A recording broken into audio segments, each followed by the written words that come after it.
Claro, yo venía de hacer mi tesis doctoral, entonces, bueno, pues de algún modo aplico un método similar que en la tesis doctoral, ¿no? Que es un método de investigación, de dedicarte en profundidad, de sumergirte en ese mundo, de entrevistarme con muchísima gente. La diferencia fundamental en ese sentido con respecto a la tesis, que el objeto de la tesis, que era un director de cine, García Maroto, muy poco conocido, era un hombre de una generación anterior a la de Sume, entonces había muy poca gente viva que hubiera trabajado con él. Había algunos, pero 5 o 6. En el caso de Sume había muchísima gente. Entonces, pues claro, muchísimos viajes a Madrid entrevistándome con gente, por supuesto verme las películas. Lo primero que hice fue ver los expedientes de la censura, porque yo recordaba, claro, cada uno, según la generación a la que pertenece, cada uno tiene un recuerdo de Sumer, ¿no? O unas películas que te han marcado de Sumer, ¿no? Hay gente que, por ejemplo, la gente más joven, pues mejor, hablando con espectadores, incluso en el proceso de investigación, pues me decían, pues yo, las de cámara oculta me encantaban y tal. Otros eran de Adiós Cigüeña Adiós, fue una película que les marcó su infancia, ¿no? Incluso gente de fuera de España. Gente todavía más mayor, pues era de Rosa al Amarillo. Y mi caso no era ninguno de esos tres. Yo era muy chico con Adiós Cigüeña Adiós, no había sido con De Rosa al Amarillo.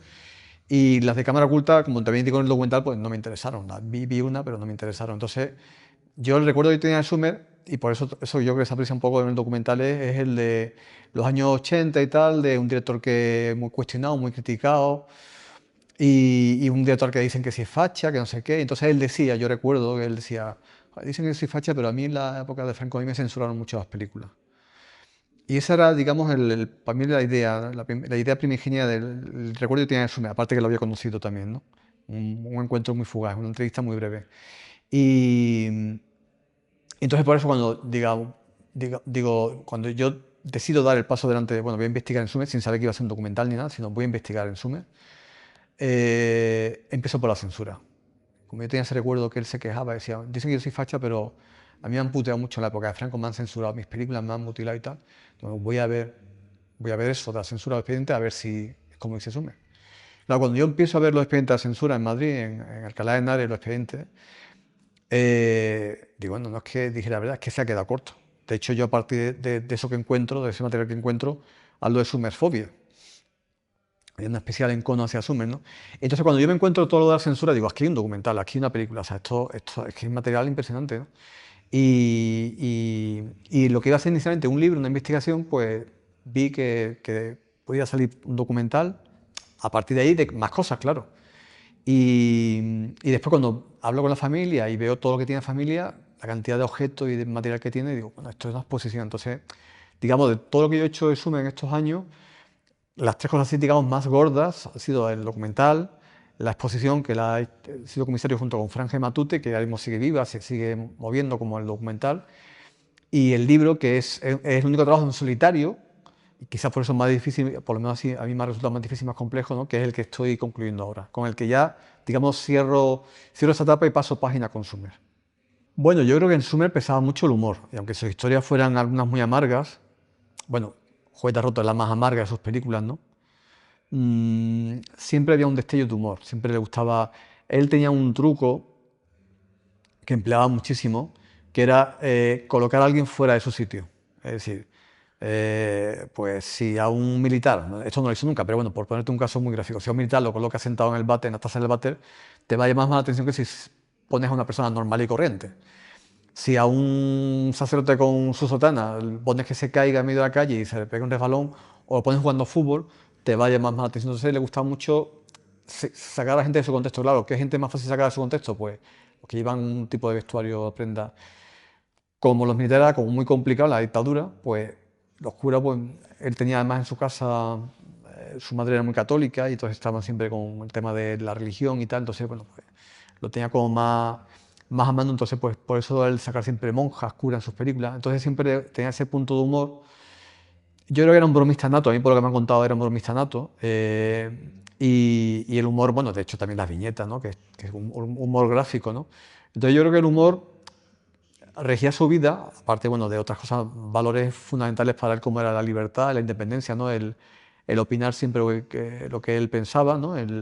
No voy a andar con voy a decir esto para quedar bien, sino pienso esto y lo digo, me da igual el precio.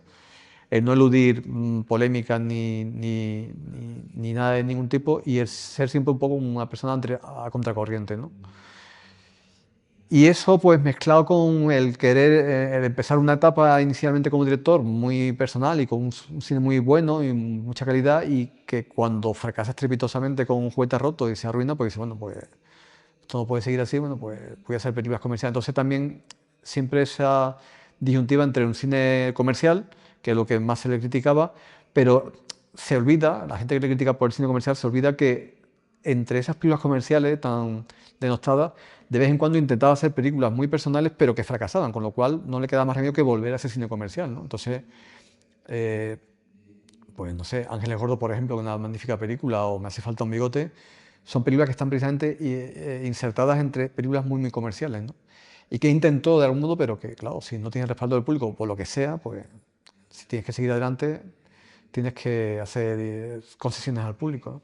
La intrahistoria de cómo se gestó la de cámara oculta es curiosa. A mí me la contó Jorge Grau, Jordi Grau, director de cine muy amigo suyo, y me contó que fue del siguiente modo. Sumer tenía una distribuidora, porque era un hombre también muy emprendedor, tenía productora, y dio un paso más y bueno, pues vamos a distribuir también nuestras películas. Entonces, bueno, pues hay películas que están producidas y distribuidas por sus compañías, entonces, bueno, pues el 100% queda en casa, bueno, menos el porcentaje del cine, ¿no?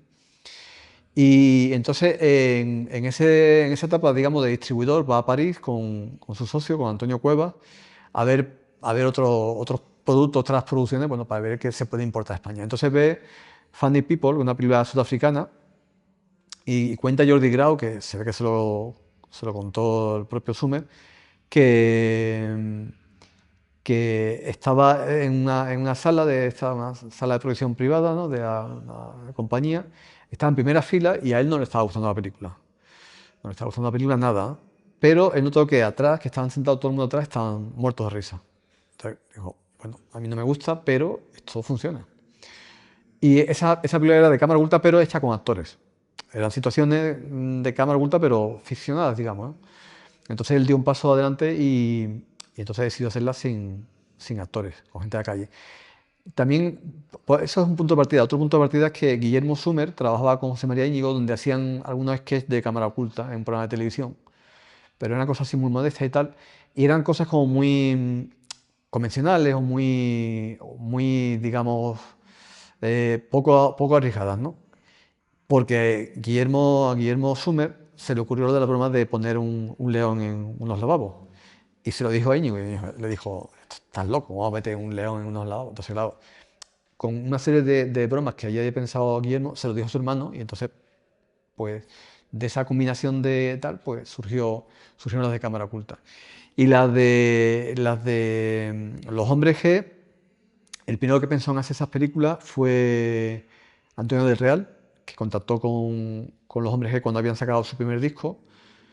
Todavía no eran tan populares, pero bueno, ya empezaba, digamos, el fenómeno de Los Hombres G. Oye, pues una película y tal, pero se quedó ahí. Y se cuenta eso, que David estaba un poco esperando y me han dicho este hombre que me va a llamar y tal, pero es que esto no... Entonces, pues Manolo Sumer le dijo a su padre, bueno, pues mira, venga, vamos a hacerla. Venga. Pero claro, a todos los pasados se ve que es una película muy comercial, pero antes se habían hecho otros intentos de películas de bandas de música y habían fracasado. O sea que incluso las de los Beatles no han sido películas muy taquilleras, ¿no? Entonces, bueno, pues bueno, conectaron con el público y ahí están, ¿no?